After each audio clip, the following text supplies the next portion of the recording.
नाजरीन, आज पाकिस्तान के सबसे पुरअसरार और बड़े कला के बारे में बताने जा रहे हैं। ये कला 4 किलोमीटर के रकबे पर मुहित है। इस कला के 12 दरवाजे हैं और हर दरवाजे पर एक वली अल्लाह की कब्र है। इसके आसपास रहने वाले लोगों का कहना है कि इस कला को जिन्नात ने तामीर किया था। इस कला में एक रानी महल, मान सिंह हवेली, फांसी घाट और 3 कुएं हैं। इस कला को आज तक कोई भी फतह ना कर पाया। ये कला 948 ईस्वी में मुकम्मल हुआ। इसको बनाने वाला बादशाह एक बेहतरीन जंगजू था। इस महल में एक मंदिर और एक मस्जिद भी तामीर की गई। आखिर वो मंदिर किसके लिए तामीर किया गया और मान सिंह कौन था और रानी महल में कौन सी रानी रहा करती थी, ये सारी बातें इस वीडियो में आप जानेंगे। हमारे साथ रहिएगा। आज प्रोफेसर हबीबुल्लाह हबीब के साथ ये सारी इन्फॉर्मेशन आपको इसी वीडियो में मिलेगी। अस्सलाम वालेकुम सर। वालेकुम सलाम। बहुत शुक्रिया, काफी टाइम के बाद आपने टाइम दिया है उसके लिए। सर, ये इस किले के बारे में, जो किला रोहतास है, रूमर्स चलते हैं कि इसको जिन्नात ने तामीर किया है। इसके पीछे क्या हकीकत है? क्योंकि इसका जो दुरानिया है बनने का वो है 4 से 5 साल का और जो इसका हाथा है वो तकरीबन 4 किलोमीटर का एरिया है। तो ये इंसानों के बस की बात तो नहीं लगती। वैसे भी ये सवाल आज से 2 साल पहले भी एक इंटरव्यू में मेरे हालात दिल आप कर चुके हो कि ये जो महल है ये इंसानों ने ही बनाया, जिन्नात ने नहीं बनाया। अच्छा, तारीख हमारी जो लिखी गई है ना आदिल, वो मुख्तलिफ लोगों ने लिखी है। आप देखना 2 पर्सपेक्टिव से हमने होता है कि तारीख आपकी फातहीन के तारीख दान लिख रहे हैं या मफतूह का तारीख दान लिख रहे हैं। मुख्तलिफ आरा होती हैं। फिर जो फातहीन है वहाँ पर भी डिफरेंट स्कूल ऑफ थाट्स हैं, जो मफतूहीन हैं उनके भी डिफरेंट स्कूल ऑफ थाट्स हैं। इंटरव्यू शुरू करने से पहले लास्ट टाइम भी शायद मैंने आपसे कहा था कि हो सकता है कि मैं आपसे कहूँ यार ये 4 साल 8 माह में ये कला तामीर हुआ है, और आपको कोई बंदा कहे नहीं ये तो 7 सालों में तामीर हुआ है। अब 4 साल 8 माह की जो हम बात करेंगे उसका हमारे पास कोई ना कोई एविडेंस, प्रूफ, कोई बुक, कोई रेफरेंस मौजूद होगा। और जो बंदा कह रहा है कि 7 साल या 10 साल में बना है उसके पास भी डेफिनेटली कोई एविडेंस प्रूफ होगा। डेफिनेटली कोई भी रख सकता है, किसी भी बात पे रख सकता है। वो डिफरेंट चीजें होती हैं। जैसे ही हम एक 100 साल से पीछे, बल्कि 100 साल के अंदर भी मुख्तलिफ चीजों में इख्तलाफात होते हैं। ऐसा ही है सर। तो जो इमारतें तामीर हुई है ना जिन्नात के हाथों से हिस्ट्री में, वो एक तो अहराम मिस्र के बारे में है कि वो टनों के हिसाब से एक एक पत्थर था वहाँ पे, और उसके दूर दराज तक वो उस तरह का पत्थर भी कोई नहीं था, कहीं से लेके भी नहीं आया जा सकता था अपने कंधों पे उठा के। ऐसी टेक्नोलॉजी भी नहीं थी। उनका साइज बहुत बड़ा, ज्योमेट्रिक पॉइंट ऑफ व्यू से देखें उसको, उसके अलावा मैथमेटिकल फार्मूलाज पे उसको देखें तो वो अहराम मिस्र के बारे में एक है कि वो जिन्नात ने शायद बनाया था। या फिर बैतुल मक़दस हज़रत सलमान अलैहिस्सलाम के दौर में जब बना था, जब हज़रत सलमान अलैहिस्सलाम के बारे में बताया जाता है कि गालबन वो एक अपनी छड़ी जो है उसको पकड़ के बैठे हुए थे और जिन्नात उसकी तामीर कर रहे थे। सलमान अलैहिस्सलाम की छड़ी को दीमक ने खाना शुरू किया तो वो वहाँ से जब गिरने लगे तो फिर पता चला कि ये तो वसाल हो चुका है सलमान अलैहिस्सलाम का। वो बैतुल मक़दस जो है वो बनाया इन्होंने, जिन्नात ने बनाया। और अहराम मिस्र के बारे में कहा जाता है, ये जो रोहतास फोर्ट है इसके बारे में कहा यह जाता है कि जिन्नात ने बनाया है। लेकिन 4 किलोमीटर का जो आपका एक एरिया है इसका, और 12 दरवाजे इसके अंदर बताए जाते हैं। मतलब ये इस तरह का शाहकार है, बहुत बड़ा शाहकार। लेकिन जिन्नात को अगर 5 साल जिन्नात को भी लगने हैं यही महल बनाने के लिए, तो फिर इंसानों में और जिन्नों में, हाँ ये है कि लेबर फोर्स यहाँ पे बहुत ज्यादा लगाई गई थी। क्या 3 लाख फिगर होगा? 3 लाख का फिगर है कि ये बनाने के लिए 3 लाख लोग जो हैं उन्होंने इसमें हिस्सा लिया था।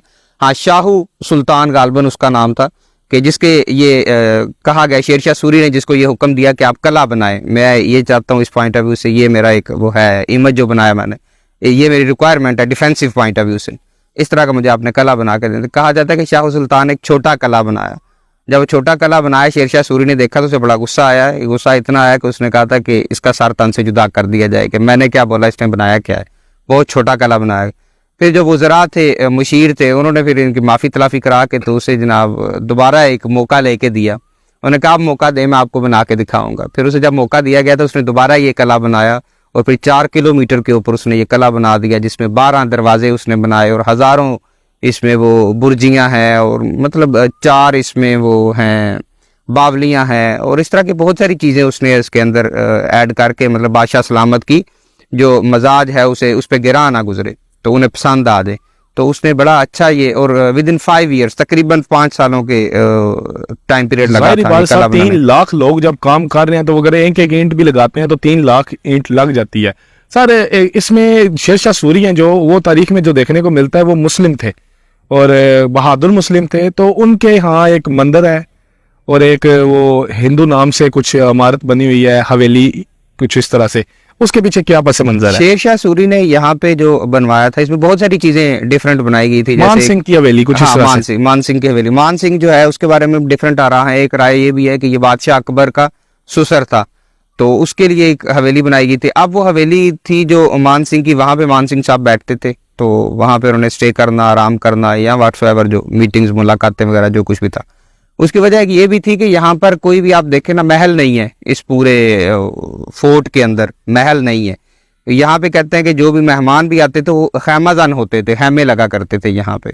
तो क्योंकि ये बनाया ही स्ट्रेटेजिक पॉइंट ऑफ व्यू से गया था, तो उस वजह से इन्होंने फिर मान सिंह के लिए एक हवेली अलग से तामीर करवाई। और इसी तरह रानी का महल जो है, मान सिंह और रानी के महल को बिल्कुल करीब करीब तामीर किया गया। ये रानी कौन थी? ये रानी महल, रानी जो है इसके बारे में मुख्तलिफ आ रहा है। एक ये है कि ये अकबर इसकी बेटी थी, मान सिंह की बेटी थी रानी जो है। ठीक है, जिनके लिए हवेली बनाई गई वो उनकी बेटी थी, मान सिंह की बेटी थी रानी। तो उनके लिए भी ये आरामगाह थी या उनका शेरशाह सूरी के साथ उनका कोई रिश्ता वगैरह? आरामगाह, उनके लिए भी आरामगाह। बस वो मुसाफत के लिए उनके लिए शेरशाह सूरी तो इसको विजिट भी नहीं कर सके। शेरशाह सूरी की जिंदगी, पहले उनका वसाल हो गया था शेरशाह सूरी का। अब शेरशाह सूरी का वसाल हुआ कैसे था, उनके बारे में भी 2-3 डिफरेंट स्कूल ऑफ थॉट्स हैं। एक ये भी है कि शेरशाह सूरी का जो जहीरा था उसका बारूद का, वहां पे आग लगी, जिसकी वजह से शेरशाह सूरी का जिस्म जो है वो जल गया था, जिसकी वजह से फिर उनकी मौत वाक़या हो गई थी। तो शेरशाह सूरी तो अपनी ज़िंदगी में इसको विजिट भी नहीं कर सके, नहीं दे सके। उनका बेटा था सलीम सूरी, खैर सलीम सूरी जो है उसने इसको विजिट किया। सलीम सूरी के फिर इसके रहा अंडर, सलीम सूरी के दौर में ही ये जो अभी आप यहाँ पे देखते हैं गाँव है, जो रोहतास का गाँव जिसे हम कहते हैं, ये रोहतास का गांव भी ये साथ कस्बा मंडी हुआ करती थी। इसकी शुमाल की साइड पे कस्बा मंडी थी, जनूब की साइड पे इसका एक वो टिल्ला जोगियां की तरफ जो जंगल हमारे जाते हैं, रास्ता जो जाता है वो टिल्ला जोगियां इस साइड पे था, जनूब की साइड पे, और इसके मशरक और मगरब दोनों साइडों पे 2 नाले थे। तो कस्बा मंडी जो है उसको फिर लोगों को उठा के सलीम सूरी ने आबाद किया इसके रोहतास फोर्ट के अंदर ले आए। तो रौनक लगाने के लिए, रौनक लगाने के लिए कह सकते हैं आप, लेकिन यह है कि तब इन लोगों को लेकर किसी और पॉइंट ऑफ व्यू से आए। पहले इनके कच्चे मकान थे, अब देखें उन्होंने कोठियां बंगले बना लिए हुए हैं यहाँ पे। तो ये और इन्हीं के वही एक सिलसिला कार चल रहा है जो सलीम सूरी की वजह से लोग यहाँ पे आए थे, उन्हीं की वजह से चल रहा है। और अभी ये जो जगह है ये तो अभी गवर्नमेंट ऑफ पाकिस्तान के नाम होगी क्योंकि अब उनकी विरासत में से कोई भी बाकी नहीं रहा। सर, इनके बारे में एक और रूमर चलता है कि जो जीटी रोड है, पाकिस्तान का ग्रैंड ट्रंक रोड जिसे कहते हैं, उसकी भी जो शक्ल है वो शेरशाह सूरी ने दी थी। शेरशाह सूरी ने ही ये बनाया था, ये जो आपका जीटी रोड आज का है, इस सदाकत है इस बात में? हाँ, शेरशाह सूरी ने ही बनाया था। ये जितना भी मैप है, ऐसे ही है। ट्रैक इसका डिफरेंट हो सकता है, ट्रैक के बारे में मुख्तलिफ आ रहा है कि ट्रैक एक तो जीटी रोड जो आपका जा रहा है ये ट्रैक है, इसके अलावा भी 2 डिफरेंट ट्रैक्स हैं जिनके बारे में कहा जाता है कि ये स्ट्रेटेजिक पॉइंट ऑफ व्यू से ही रास्ता बनाया था, शेरशाह सूरी ने ही बनाया था। हुमायूं से तो इनकी जंग रही है, ठीक है, वो उसके ऊपर बहुत सारी कहानियां हैं, ठीक है, बहुत सारे वाकयात हैं, वो भी आपसे सुनेंगे। उसके अलावा इनको जो जेहलम है, जो ये इलाका है, इसमें किससे खतरा था उनको? शेरशाह सूरी को गखड़ों से था, गखड़ों के, और बेसिकली ये जो बनाया गया था फोर्ट, ये गखड़ों के डिफेंस के लिए ही बनाया था इन्होंने। तो सर, इससे पहले हमने एक वीडियो की जिसमें शहाबुद्दीन गौरी रहमतुल्लाह अलैह का जिक्र था, तो उनका भी प्रॉब्लम गखड़ों के साथ, शेरशाह सूरी का भी गखड़ों के साथ, ये कोई बहुत बागी रहे हैं उसको। ऐसे ही है, गखड़ों की शायद किसी के साथ भी लग सकी, ये हर एक के साथ। मैंने उस दिन गया था सिकंदर आजम की यादगार पे, अलेक्जेंडर दी ग्रेट जिसे कहा जाता है, तो उसका भी प्रॉब्लम गखड़ों के साथ रहे। ऐसे ही है, ऐसे ही है। गखड़ों ने किसी को नहीं माना। गखड़ों के साथ बहुत सारे प्रॉब्लम रहे हैं। ये जैसे वजीराबाद का पुराना नाम गखड़ है,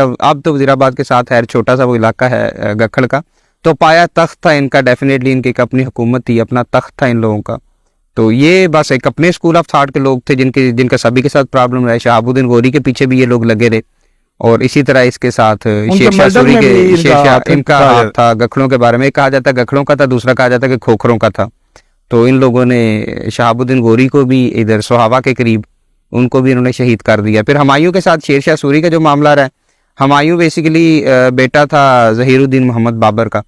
तो बाबर जो है वो अमीर तैमूर की 5वीं नस्ल में से था, और अमीर तैमूर जो है ये बेसिकली तातारी था।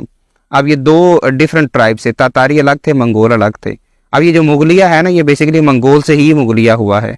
तो ये जो अमीर तैमूर था ये बेसिकली तातारी था, ये मंगोल नहीं था, तातारी था। तो ये अमीर तैमूर की अब जंगें भी मुख्तलिफ लोगों के साथ रही। अमीर तैमूर के ऊपर कभी प्रोग्राम हमने किया तो अमीर तैमूर को मुल्तान में एक जंग में वो तीर लगा जिसकी वजह से लंगड़ा हो गया। फिर इसने सेंट्रल एशिया में मावराउन नहर में, फिर आगे टर्की में जाके बायजीद यलदरम के साथ इसने जंगे शंगे इसकी हुई अमीर तैमूर की। तो अमीर तैमूर की नस्ल से चलते चलते ज़हीरुद्दीन बाबर, और बाबर जो है ये इसकी बेसिकली उज़्बेकिस्तान में जाए पैदाइश ज़हीरुद्दीन मोहम्मद बाबर की हुई थी। कहा जाता है कि पहला मुग़ल बादशाह था ज़हीरुद्दीन मोहम्मद बाबर जो है। और इसका जो नाना था इसे था फालज, तो जिसकी वजह से ये ज़हीरुद्दीन मोहम्मद नहीं कह सकता था, तो इसके मुंह से इसका नाम बाबर निकला था। एक रवायत ये है कि इसके मुंह से नाम बाबर निकला इसके नाने के मुंह से, जिसकी वजह से इसे फिर आगे बाबर का ही नाम दिया गया। तो इसकी वालदा जो है वो भी इसे बाबर ही कहती थी। सर एक जगह हमारे बाज़त आपकी बात कर रहा हूँ कि कलर का आ रहा है, वहाँ पे एक तख्त बाबर है, तख्त बाबरी शायद, तो वो उसी से रिलेवेंट उन्हीं का है। बाबर जो है उसका फिर बाबर का बेटा था आगे हुमायूं, और हुमायूं की भी एक है बड़ी इंटरेस्टिंग सी स्टोरी है कि कहते हैं कि बाबर एक दफ़ा हुमायूं बीमार हो गया बहुत सख्त, तो ज़हीरुद्दीन बाबर जो है इसने फिर अल्लाह पाक से दुआ की थी। इसने कहा था कि अल्लाह पाक मेरी ज़िंदगी जो है मेरे बेटे को लगा दे, तो ये बच जाए, मैं ठीक हो जाऊं। तो वो फिर कहते हैं कि ज़हीरुद्दीन बाबर जो है वो बीमार होता और साथ हुमायूं जो है वो सेहतयाब होता हुमायूं बिल्कुल सेहतयाब हो गया, और ज़हीरुद्दीन बाबर जो है उनकी फिर वफ़ात हो गई थी। गालबन 47 ईयर्स की एज में ज़हीरुद्दीन बाबर की वफ़ात हो गई थी। सर एक बड़ा मशहूर इनका वाकया है कि छुरी के साथ, नाइफ के साथ इन्होंने कहीं पे खाना खाया था शेरशाह सूरी साहब ने किसी बड़ी महफिल में, तो वहां से हुमायूं और इनका इख्तलाफ शुरू हुआ था। वो क्या कहा जाता है कि ज़हीरुद्दीन बाबर ने एक दफ़ा दावत की, और उस दावत में उसने मुख्तलिफ इलाकों के गवर्नर, सिपा सलार, बादशाह और इस तरह के लोगों को इन्वाइट किया इसमें। तो वहाँ पे शेरशाह सूरी भी आया हुआ था। तो कहते हैं कि वहाँ पे जब ये खाना खा रहे थे तो शेरशाह सूरी जो था ये उसको छुरी के साथ काट के, खंजर के साथ काट के उसको गोश्त जो है उसे खा रहा था, बाकी हाथों से खा रहे थे या जैसे भी, तो ये खंजर के साथ खा रहा था। तो इससे ज़हीरुद्दीन बाबर ने हुमायूं को तब ये कहा था, उसने कहा था कि इससे बच के रहना, क्योंकि इसका जो मजाज है उसमें बगावत नज़र आ रही है।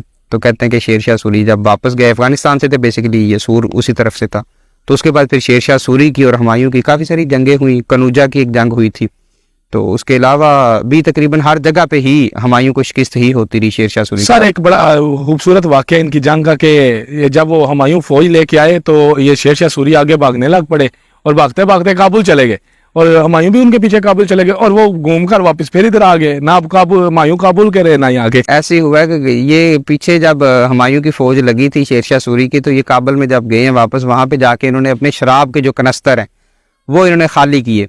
तो वो खाली करके तो फिर वहाँ से ये वापस हिंदुस्तान की तरफ इन्होंने मुँह कर लिया। अब हुमायूं यहाँ से निकल चुका था, ना इसके हाथ में हिंदुस्तान रहा ना इसके हाथ में अफगानिस्तान आया, तो दोनों जगहों पे इसको शिकस्त हुई। तो इनको कभी शिकस्त हुई है शेरशाह सूरी? नहीं, शेरशाह सूरी को शिकस्त नहीं हुई। हुमायूं को एक दफ़ा उसमें ये इनका क्या है जी, गंगा में एक दफ़ा बह गया था, डूब गया था ये हुमायूं शिकस्त के बाद में, जख्मी हो गया था, वहाँ पे डूब रहा था। तो वहाँ पे एक माशकी था, उसने हुमायूं को वहाँ से फिर निकाला, बचाया। हुमायूं के उसके अलावा भी आप देखें स्ट्रेटेजिक पॉइंट ऑफ व्यू से भी इसने जिस तरह से डिवीजन की है अपनी स्टेट्स की, अपने भाइयों में जो इसने डिवीजन्स किए हैं, वो भी पॉलिटिकली इसके कोई डिसीजन इतने स्ट्रांग नहीं थे हुमायूं के, गलत डिसीजन थे काफ़ी सारे। सर अब किले के हवाले से कुछ मालूमात आपसे लेना चाहेंगे। यहाँ पे एक फांसी घाट बना हुआ है जहाँ पे फांसी दी जाती थी, और मान सिंह के बारे में कहा जाता है कि वो वहां से बैठकर उस फांसी से लुत्फानंदोज होता। अब लुत्फानंदोज होता था या नहीं था होता, ये तो एक अलग बात है, लेकिन फांसी घाट और मान सिंह जो है इनकी हवेली के दरमियान बड़ा कम ही फासला है। फांसी घाट में ये कहा जाता है कि वहाँ पे उस दौर में सरेआम फांसी दी जाती थी तो मुजरमों को। तो फांसी दे के, तो एक रवायत ये भी है कि वो फांसी देने के बाद उसको उतारा नहीं था जाता वहां से, तो उसी वहाँ वो गिद्धे, चील, कौवे जो है उसके जिस्म को नोच के खाते थे। अस्तगफिरुल्लाह। सर यहाँ पे एक कुआं है जिसमें वो सीढ़ियां बनी हुई हैं और नीचे जाके है, तो ये किस तर्ज का कुआं है ये? क्योंकि हमने तो जब भी ये कुआं देखा तो ऊपर से वो हम पंजाबी में कहूँ तो डोल डालकर वो निकाल लिया जाता है। बावलियां बनाई जाती थी, तो कला के अंदर 3 बावली हैं, तो उनमें से बावली कहा जाता है। बावली कहा जाता है। सर इसमें 7 स्टेप्स के बाद एक बड़ा स्टेप आता है, वो उसका मोटिव क्या होता है? सांस लेने के लिए 18 से 20 स्टेप्स के बाद एक स्टेप वो बड़ा प्लेटफॉर्म सा बनाया गया कि जहाँ रेस्ट करने के लिए, ठीक है, क्योंकि तकरीबन 300 फीट की गहराई में वो पानी है, तो वहां तक जाते जाते डेफिनेटली बंदा थक भी जाता है। तकरीबन 300 कह रहा हूँ। तो वो ये है कि हर 18-20 के बाद वो एक प्लेटफॉर्म बनाया गया कि थक जाए अगर बंदा तो वहां पे स्टे करे, फिर 18-20 नीचे उतरे, फिर स्टे करें। तो ये बावली बनाई गई थी यहाँ पे। जहाँ पे एक दरबार भी बनाया गया है, रोजा है, कब्र है नीचे, तो वो किन की है? सुहेल बुखारी तो ये रहमतुल्लाह अलैह उनके बारे में है कि इनका बड़ा वो था, एफिलिएशन थी शेरशाह सूरी के साथ। तो 1540 या 41 में इसको बनाना शुरू किया गया था कला में, और तभी वो यहाँ पे आ गए थे। और 1545 में ये कला कंप्लीट हुआ था। तो उन्होंने ये वसीयत की थी कि मुझे इस कला के अंदर ही दफन किया जाए। तो यहाँ के इसके 12 दरवाजे और तकरीबन हर दरवाजे के साथ किसी न किसी अल्लाह के नेक वली का मज़ार मौजूद है। हाँ, ये जो आपने शुरू में बात की थी कि स्पिरिचुअल यहाँ पे जिन्नात का तो नहीं कह सकते, लेकिन स्पिरिचुअल पावर्स का यहाँ पे जरूर कोई ना कोई अमल दखल रहा है। हर दरवाजे के साथ एक वली अल्लाह तकरीबन हर दरवाजे के साथ एक वली अल्लाह का मज़ार आपको मिलेगा। तो ये सुहेल बुहारी जो हैं, इनके बारे में तो कहा जाता है कि पंजाब के जो गवर्नर थे सर मेटकाफ गालिबन नेम था उनका, तो उनकी मिसिज एक दफ़ा यहाँ पे आई ब्लाउज वगैरह पहन के, तो उनके मज़ार के अंदर जाना उसने चाहा, तो कहते हैं कि एक सांप नमूदार हुआ, तो उस सांप ने इनका रास्ता रोका, इसका सर मेटकाफ की मिसिज का, तो उसे नहीं अंदर जाने दिया। और अंदर ना जाने देने की वजह उसकी ड्रेसिंग थी। तो अल्लाह के जो नेक वली हैं वो इस दुनिया से जाने के बाद भी वो नहीं पसंद करते कि उनके मज़ार पे कुछ हालत में आए। अरे जी, अल्लाह ताला सब पे ख्याल बनाए। सर, जब ये किला बन गया तो जो किला होता है वो जंग के पर्पस के लिए बनाया जाता है, नहीं तो महलात बनाए जाते हैं जहाँ पे रिहाइशगाहें होती हैं। तो यहाँ पे इस किले पे हमला हुआ। इस पे हमले तो होते रहे हैं, इस किले पे हमले तो बहुत सारे हुए हैं, लेकिन स्ट्रेटेजिक पॉइंट ऑफ व्यू इसकी हाइट आप देखें ना, 100 फीट हाइट है इसकी दीवारों की। तो इन दीवारों के अब इसके अंदर बहुत सारी बुर्जियां बनाई गई हैं। उसके अलावा इसमें इसके ऊपर से अगर कोई यहाँ पे हमला करता तो गर्म तेल उसके ऊपर गिराया जाता। डिफेंसिव पॉइंट ऑफ व्यू से ये महल इस तरह का, ये कला इस तरह का है कि इसे आप नहीं कर सकते, नाकाबिले शिकस्त ये कला था। इस कला को तो किसी ने फतह नहीं हो सका, और इसके बारे में जब जिसने भी हमला किया वो नाकाम ही हुआ। और ये इसके बारे में ये भी है कि ये शायद एशिया का सबसे बड़ा कला है। अगर सबसे बड़ा नहीं है तो one of the biggest forts, इसको रोहतास फोर्ट को कंसीडर, यूनेस्को ने 1997 में इसको एक इंटरनेशनल हेरिटेज। लेकिन पाकिस्तान का तो ये सबसे बड़ा कला ऐसे ही है, पाकिस्तान का सबसे बड़ा। इसके बारे में हम कह सकते हैं कि पाकिस्तान के सबसे बड़े किले की सबसे बड़े किले की बताइए, और ये एजाज भी जेहलम शहर को हासिल है, जेहलम डिस्ट्रिक्ट को हासिल है। ऐसे ही है, ऐसे ही। चलें, उम्मीद है आपको ये वीडियो बहुत इन्फॉर्मेटिव लगी होगी। हबीब साहब से फिर दोबारा अगर जल्द टाइम मिल जाता है तो फिर किसी तारीखी मुकामात पे दोबारा तारीख जानने की कोशिश करेंगे। दुआओं में याद रखिएगा और हबीब साहब के लिए भी दुआएं करिएगा और मेरे लिए भी। अल्लाह हाफिज़, अल्लाह नेगबान, पाकिस्तान जिंदाबाद।